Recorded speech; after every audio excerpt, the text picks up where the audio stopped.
But first, getting a diagnosis for Parkinson's disease can be difficult at any age. But when you're in your prime, you're working in your dream job, travelling around the world with Bob Geldof and his band, then the situation can be devastating. So how do you learn to live with it and to get on with your life? It's a trip down memory lane for Bob Geldof and his former drummer Niall Power. For over 20 years, Niall travelled the world with Bob and his band, but an early diagnosis of Parkinson's disease cut short Niall's drumming career. Now he's written a book about his journey. He has this manic memory, and so in the book, I can't remember 90% of what he's on about, and I say, well, what did that happen? And he goes, yeah, do you not remember? I'm going, no. But like a trap, his memory. And literally we relied, a Pete Briquette is supposed to be the MD, the music director, we go, how does that one go, Niall? And he go, no, you're supposed to, and the bassist, oh yeah, everyone, he had it all, he had the whole arrangement in his head. A big welcome, please, for Bob Geldof with the Bobcats.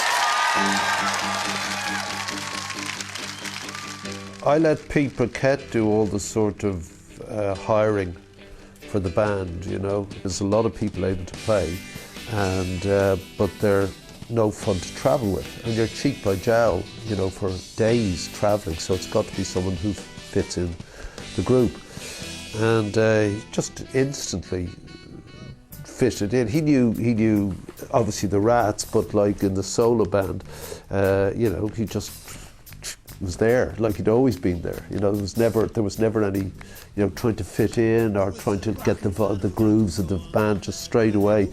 And amazing, properly an amazing drummer. Ever since he was a boy, Niall Power wanted to be a drummer.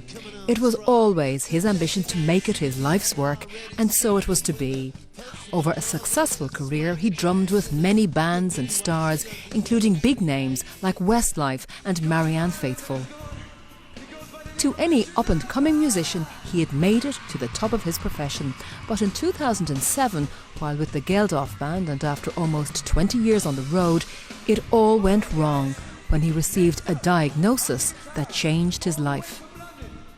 I was working with Bob Geldof at the time, and I phoned up the office and told him I had Parkinson's, and then he phoned me back about 20 minutes later, and he said, I'm terribly sorry to hear that. He says, but you've got a job for life in this band. And I said to Bob, well, what if I can't drum? He says, we'll find something for you to do. It was very nice of him. But about 2 weeks after that, we had a gig in the Pori Jazz Festival in Finland, and I completely fell apart on the show because you start to worry about how it's going to be. And I lasted about 4 songs, and I began to sweat, and I began to feel very jittery and not in control.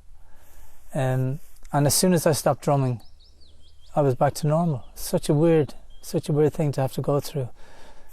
I eventually had to give up, I just couldn't do it anymore. I didn't have the stamina to do it. Niall was always very self-sufficient and used to fixing things, but when he was diagnosed with Parkinson's, he was devastated. Once someone tells you you've got a disease of any description, I think you get worse. Because on the day I went in there, I didn't have it, and 10 minutes later I had it. So I began to fight back, and my own way of fighting back was to do my exercise and keep it going as much as possible. And I believe that's helped me over the last 10 years. This training regime continues today with regular cycling, walking and swimming. 10 years on, he believes this routine has helped him to cope and to perhaps slow the onset of the condition. At the time of his diagnosis, Niall had 2 young children, and his wife Michelle was running her own business making a craft drink. I thought it would be best just to tell them exactly what's going on. Of course, they were so young, they didn't really comprehend. And I didn't comprehend because I didn't know. It's a bit of a journey, Parkinson's, and you've got to do your daily stuff and keep going and see what the day brings. At that time, the businesses were just coming to an end, and Michelle had moved on, and you know, there wasn't as much. We had a cottage garden herbs here for a while, which is all manual work, you know, digging and stuff like that. And I was the digger. So that had passed, that era had passed, and then we had another product called Boozeberries, which Michelle was selling. And so we wound down both of them over time. Despite finishing the various businesses, the family got by, and Niall continued to be optimistic about his future. He says his sense of humour has always stood him in good stead. A good friend of mine had Parkinson's, called Shay Healy, and I met him one night in Dublin, and Shay gave me a lift back to my car after a concert one night. So I think Shay gave me Parkinson's. Only joking. Back in 2007, on receiving news of his diagnosis, Niall felt drawn back to the place of his early childhood and birth, the Curragh Camp in County Kildare. And it was a visit to the place of his earliest memories and the few hours spent there on that day in 2007 which gave him time to get his thoughts together around his diagnosis.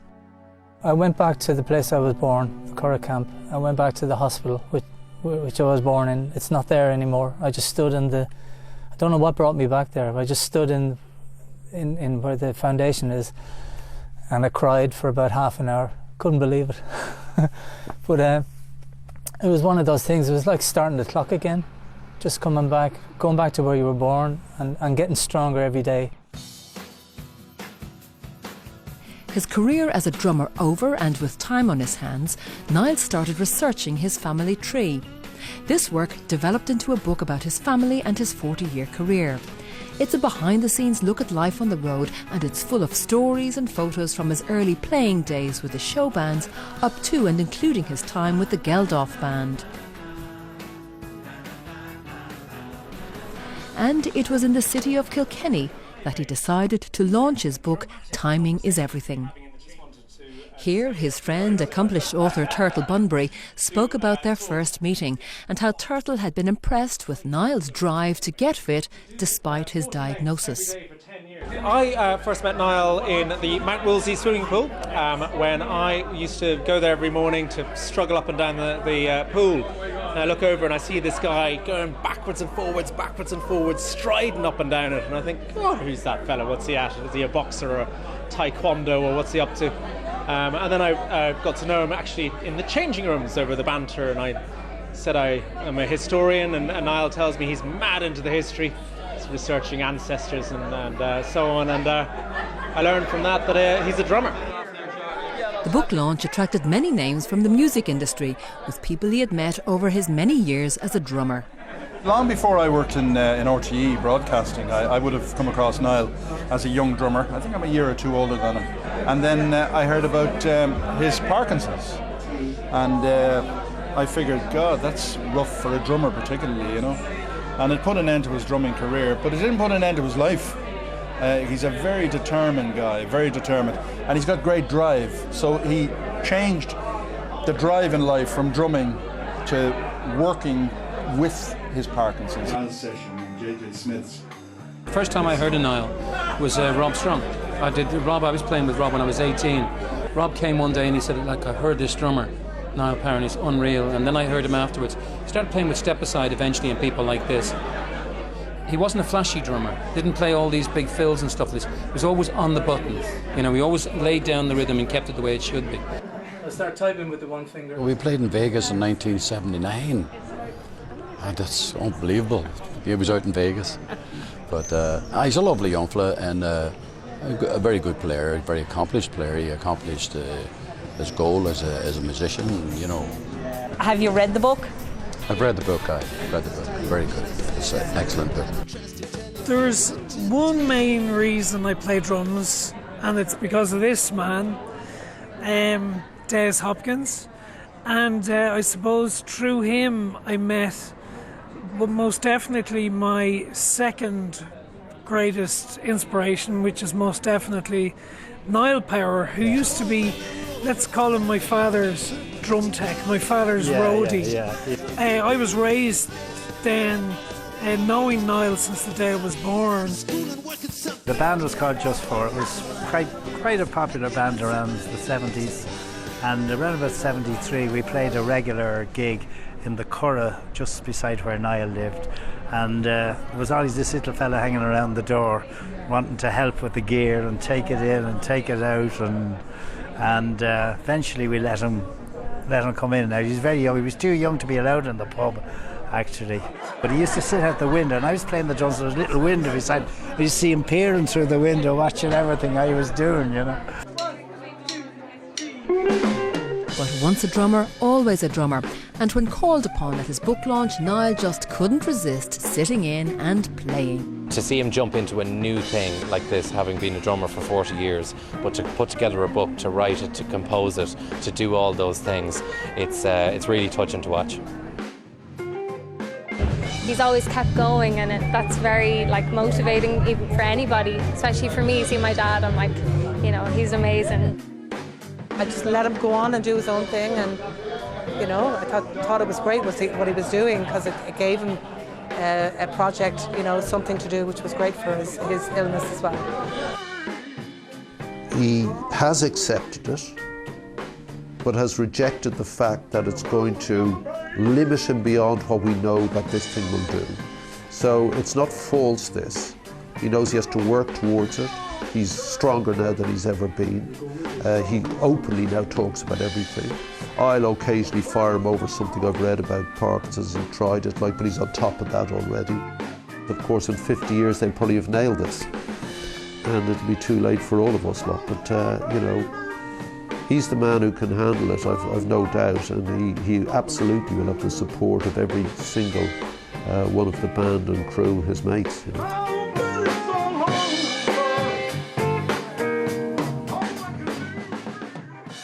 What an inspirational story, and Niall's book, Timing is Everything, is available on his website.